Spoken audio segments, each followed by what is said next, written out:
इस कहानी में हमें दिखाया जाता है कि एक जहरीला वायरस फैलने की वजह से पूरी दुनिया के तमाम इंसान ज़ॉम्बी बन चुके हैं। लेकिन ये कोई आम ज़ॉम्बीज नहीं है, बल्कि ये इतने होशियार और चालाक हैं कि वो इंसानों से भी ज्यादा सोचने की सलाहियत रखते हैं। और कुछ ज़ॉम्बीज के पास इतनी तेज सूंघने की ताकत है कि वो अपने टारगेट को कई किलोमीटर दूर तक महसूस कर सकते हैं। ऐसी तबाह दुनिया में सिर्फ 2 इंसान जिंदा बचे हैं। क्या ये दोनों इस खौफनाक हालत में जिंदा रह पाएंगे या नहीं, ये हम देखेंगे इस कहानी में। मूवी के आगाज में हमें एक फैमिली को दिखाया जाता है जिसमें 2 बच्चे और उनकी माँ होती है। ये लोग अपना सामान पैक कर रहे होते हैं ताकि किसी दूसरे शहर जा सकें, क्योंकि उनकी सिटी में एक बहुत ही जहरीला वायरस फैल गया था जिससे इन्फेक्टेड लोग कुछ ही मिनटों में ज़ॉम्बीज में बदल जाते थे, जिस वजह से अब ये इस सिटी को छोड़कर जा रहे हैं। लेकिन जाने से पहले बच्चे अपने फादर से बात करते हैं, जो उन्हें कहता है कि वो भी जल्द उनके पास आ जाएगा। लेकिन जैसे ही ये लोग घर से निकलने लगते हैं, उन्हें लगता है कि घर के अंदर कोई घुस आया है, जिस वजह से माँ तुरंत दोनों बच्चों को लेकर कार की ओर भागती है, क्योंकि घर में एक ज़ॉम्बी घुस चुका होता है। लेकिन इससे पहले कि वे कार तक पहुंच पाते, ज़ॉम्बी उनकी मां पर हमला कर देता है और उसे मार देता है। साथ ही बच्चों में से एक बच्चा भी उसका शिकार बन जाता है। लेकिन एक छोटी लड़की जिसका नाम एबिगेल होता है, कार के नीचे छुपकर अपनी जान बचा लेती है और ज़ॉम्बी थोड़ी ही देर बाद चला जाता है। लेकिन एबिगेल बहुत ज्यादा डर चुकी थी, क्योंकि उसने अपनी आंखों के सामने अपनी फैमिली को खत्म होते देखा था। जैसे ही वह कार के नीचे से निकलती है तो उसकी माँ दोबारा ज़ॉम्बी बनकर उठ जाती है और एबिगेल पर हमला करने के लिए उसकी तरफ बढ़ने लगती है। तभी एक सोल्जर जिसका नाम मैक्स है वहां आकर एबिगेल को बचा लेता है। मैक्स उसे समझाता है, बेटा डरो मत, और उसे अपनी गोद में ले लेता है। लेकिन इसी वक्त एबिगेल का भाई भी ज़ॉम्बी बन जाता है। इसके बाद मैक्स एबिगेल की आंखें बंद कराता है और उसके भाई को भी गोली मार देता है। अब हमें 10 साल बाद का समय दिखाया जाता है। पूरा शहर तबाह हो चुका होता है। ज़ॉम्बीज तो खत्म नहीं हुए होते, लेकिन इंसान लगभग मिट चुके होते हैं। जो कुछ इंसान जिंदा बचे होते हैं वे छिपकर अपनी जान बचाने की कोशिश कर रहे होते हैं। इन्हीं में एबिगेल और मैक्स भी शामिल होते हैं। और अब एबिगेल बड़ी हो चुकी होती है। मैक्स जो एक सोल्जर था, उसने एबिगेल को ट्रेनिंग दी हुई थी कि कैसे ज़ॉम्बीज को मारना है और कैसे सरवाइव करना है। अब मैक्स उसका निशाना चेक करने के लिए उसे एक जानवर का शिकार करने को कहता है। एबिगेल बड़ी आसानी से उस जानवर का शिकार कर लेती है और यह देखकर मैक्स खुश हो जाता है। दोनों उस जानवर का गोश्त अपने रात के खाने के लिए संभाल कर रख लेते हैं। अब रात हो जाती है और मैक्स चारों तरफ तारों का जाल बिछा देता है ताकि अगर कोई ज़ॉम्बी करीब आए तो उन्हें पता चल जाए। और वाकई रात को एक ज़ॉम्बी उन पर हमला करने आता है और मैक्स को पता चल जाता है। मैक्स अब जैसे ही उस तार को चेक करने आता है तो एक ज़ॉम्बी उस पर हमला कर देता है। लेकिन मैक्स भी काफी शातिर था, वह उसे गोली मारकर खत्म कर देता है। इसके बाद मैक्स एबिगेल से कहता है कि यहाँ रहना सेफ नहीं है, क्योंकि अब यहाँ और भी ज़ॉम्बीज आ सकते हैं, हमें यहाँ से निकलना होगा। जिसके बाद दोनों अपने घोड़ों पर सवार होकर यहाँ से निकल पड़ते हैं।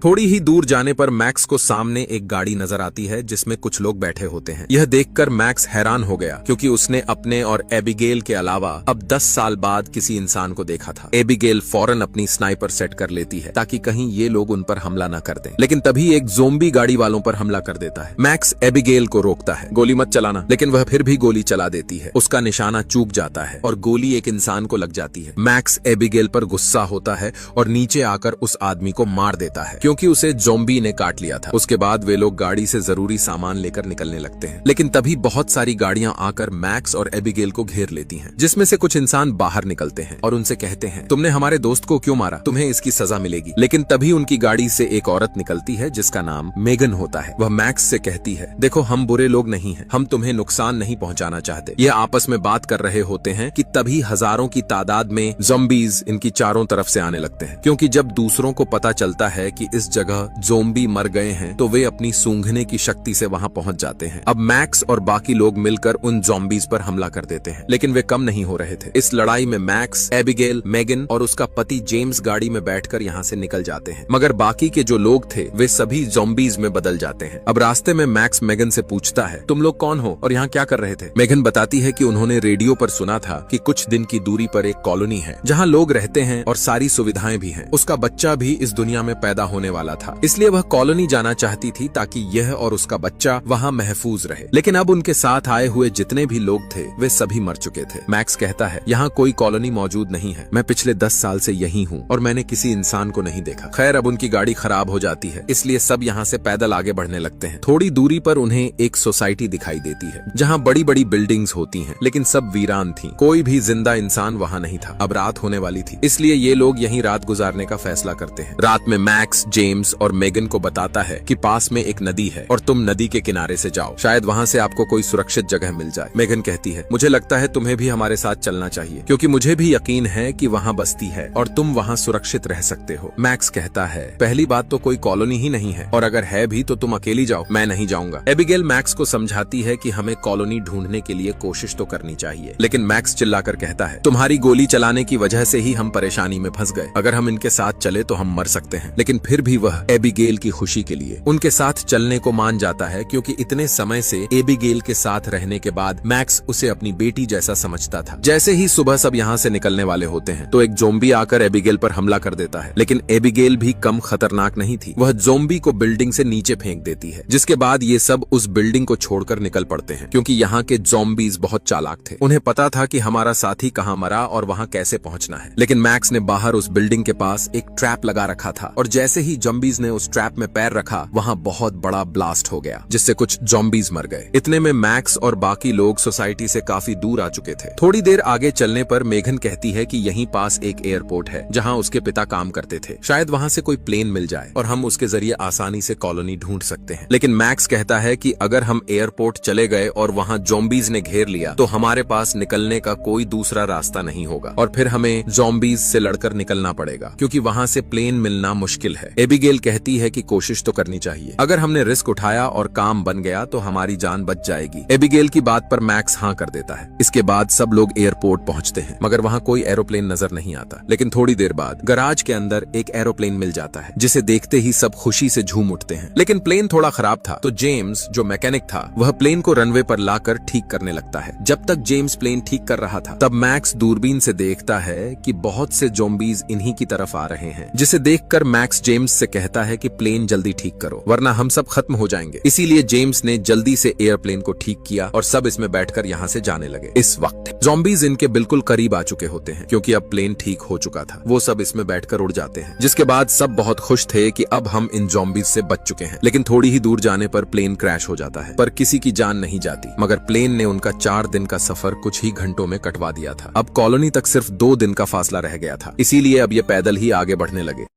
रात को मेगन मैक्स के पास आकर कहती है कि मैं तुम्हारी बहुत शुक्रगुजार हूँ, तुम्हारी मदद के बिना हम यहाँ तक नहीं पहुँच पाते, लेकिन एक और मेहरबानी कर दो, अगर मैं किसी भी वजह से मर जाऊँ तो मेरे बच्चे का ख्याल रखना, उसे वैसे ही मोहब्बत देना जैसे एबिगेल को दी है। और मैक्स उससे वादा करता है। जब दोनों बातें कर रहे होते हैं तो जेम्स कहीं दूसरी जगह अकेला बैठा हुआ था, क्योंकि उसके पैर पर एक ज़ोंबी ने काट लिया था। जेम्स खुद को गोली मारने की कोशिश करता है ताकि वह मेगन के लिए खतरा न बने, मगर अभी वह पूरी तरह ज़ोंबी नहीं बना, क्योंकि उसका इम्यून सिस्टम मजबूत था। इसे ज़ोंबी बनने में वक्त लग सकता था। इस वजह से अब वो सबके पास लौट आता है। अगली सुबह जब वे अपना सफर शुरू करते हैं तो मैक्स को जेम्स के हरकत अजीब लगती हैं। वह समझ जाता है कि वह इन्फेक्टेड हो चुका है। अब मैक्स उसे अलग लेकर कहता है, क्या तुम खुद को मार लोगे या मुझे करना होगा? जेम्स कहता है कि जरूरत पड़ी तो मैं खुद कर लूंगा। अब थोड़ी दूर जाने के बाद उन्हें एक घर नजर आता है। तभी अंदर से आवाज आती है, हथियार डालो वरना सब मारे जाओगे। यह सुनते ही सब अपने हथियार एक बॉक्स में रख देते हैं। फिर एक आदमी जिसका नाम डेविड है वह बाहर आता है और सबको घर में बुलाता है, जिसके बाद वह उन्हें कहता है, माफ करो, मुझे लगा शायद तुम चोर हो। वह बताता है कि वह साइंटिस्ट है। वो बताता है कि ऐसे खाली इलाकों में रिसर्च करना उसके लिए अच्छा होता है, अगर मैं चाहता तो यहाँ से जा सकता था। डेविड कहता है कि यह जो वायरस फैल रहा है वह बहुत खतरनाक है, क्योंकि इसने लगभग पूरी दुनिया के इंसानों को ज़ोंबी बना दिया। लेकिन डेविड कहता है कि इसमें एक अच्छी बात भी है। वह यहाँ कहता है कि कमजोर इंसान खत्म हो गए और सिर्फ ताकतवर जिंदा रहे। यह बात सबको अजीब लगती है, जैसे यही आदमी वायरस फैलाने वाला हो। फिर अचानक सब बेहोश हो जाते हैं, क्योंकि डेविड ने जूस में नशा मिलाकर उन्हें पिला दिया था। सिर्फ जेम्स बचा, क्योंकि उसने जूस नहीं पिया था। लेकिन अब उस पर ज़ोंबी इन्फेक्शन बहुत तेजी से हो रहा था। जैसे ही जेम्स डेविड पर अटैक करता है तो डेविड एक डिवाइस निकालता है जो फ्रीक्वेंसी छोड़कर जेम्स को रोक देती है। इसके बाद वह सबको बंदी बना लेता है, और जैसे ही इनको होश आता है तो डेविड अपनी वाइफ को इनके पास लाता है, जो कि एक ज़ोंबी थी। दरअसल वह अपनी वाइफ की भूख मिटाने के लिए इंसानों को पकड़ा करता था। अब डेविड अपनी वाइफ को इनके तरफ छोड़ देता है। तभी जेम्स हिम्मत दिखाता है और डेविड की ज़ोंबी वाइफ पर हमला करके खुद को और सबको आजाद कर देता है, जिसके बाद सब यहाँ से भाग निकलते हैं और डेविड की गाड़ी भी ले जाते हैं। यह सब होने के बाद डेविड गुस्सा हो जाता है कि इन लोगों ने उसकी वाइफ की पार्टी बिगाड़ दी। इधर ये सब जंगल से गुजर रहे होते हैं कि तभी उनके पीछे बहुत सारे ज़ोंबी पड़ जाते हैं। ये तेजी से कॉलोनी की तरफ बढ़ ही रहे होते हैं कि तभी इनको अपना रास्ता बंद मिलता है, जिसके बाद ये गाड़ी से उतरकर आगे पैदल चलने लगते हैं। लेकिन ज़ोंबी इनके पीछे ही थे, जिसकी वजह से जेम्स इनसे कहता है, मैं वैसे भी इन्फेक्टेड हूँ, तुम लोग लोग भागो, मैं उन्हें रोकता हूँ। लेकिन मेगन रोने लगती है, मगर जेम्स उसे समझाता है कि तुम्हें हमारे बच्चे के लिए जिंदा रहना होगा। फिर वह ज़ॉम्बीज़ के बीच लड़ते लड़ते मर जाता है और उसकी कुर्बानी की वजह से मैक्स, एबिगेल और मेगन कॉलोनी तक पहुंच जाते हैं, जो नदी के बीच बड़ी बड़ी बोट्स को जोड़कर बनी होती है। इसके बाद कॉलोनी वाले उन्हें अंदर ले आते हैं। अब यहाँ मेगन की डिलीवरी का समय आ जाता है। वहीं एक औरत उसकी मदद करती है और वह बच्चा जन्म दे देती है, मगर मेगन की जान बच नहीं पाती। मरने से पहले वह मैक्स को अपना वादा याद दिलाती है कि बच्चे का ख्याल रखना। इसके बाद मैक्स बच्चे को गोद में उठा लेता है। यहाँ डेविड अपना बदला पूरा करने के लिए डिवाइस से बहुत सारे ज़ॉम्बीज़ यहाँ ले आता है और कॉलोनी में घुसा देता है, जिसके बाद कॉलोनी में अफरा तफरी मच जाती है और ज़ॉम्बीज़ कॉलोनी वालों पर हमला कर देते हैं। लेकिन उन्हें पता था कि कभी न कभी ऐसा हो सकता है, इसीलिए उन्होंने अंडरग्राउंड टनल बनाई हुई थी। अब कुछ लोग टनल से होकर नदी के बाहर सरफेस पर पहुंच जाते हैं। इधर मैक्स ज़ॉम्बीज़ से लड़ रहा होता है। इसी दौरान वो किसी तरह डेविड का डिवाइस तोड़ देता है और अब ज़ॉम्बीज़ डेविड पर भी टूट पड़ते हैं और उसे निगल जाते हैं। इधर एबिगेल अपने सामने एक ज़ॉम्बी को देखती है, जिसके ब्रेसलेट पर एबिगेल लिखा होता है, वही जो उसने बचपन में अपने फादर को दिया था। एबिगेल को समझ आ जाता है कि यह उसका अब्बा है, जिसके बाद एबिगेल को जबरदस्ती उसे गोली मारनी पड़ती है। इसके बाद बहुत से लोग कॉलोनी से बाहर आ जाते हैं, जिनमें मैक्स, एबिगेल और वह बच्चा भी होता है। जिसके बाद कॉलोनी को बम से उड़ा दिया जाता है और सब लोग समझते हैं कि अब सब खत्म हो गया, क्योंकि अब उनके पास छुपकर रहने की कोई जगह नहीं थी। मगर मैक्स उन्हें हिम्मत देता है, हम नदी के रास्ते आगे बढ़ेंगे, वहाँ और भी कोई बस्ती मिल सकती है। इसके बाद सब उसके साथ निकल पड़ते हैं। थोड़ी दूर उन्हें एक आइलैंड मिलता है, जहाँ कोई ज़ॉम्बी नहीं था और यहाँ वे आसानी से रह सकते थे। अब इसी के साथ यह मूवी यहीं खत्म हो जाती है।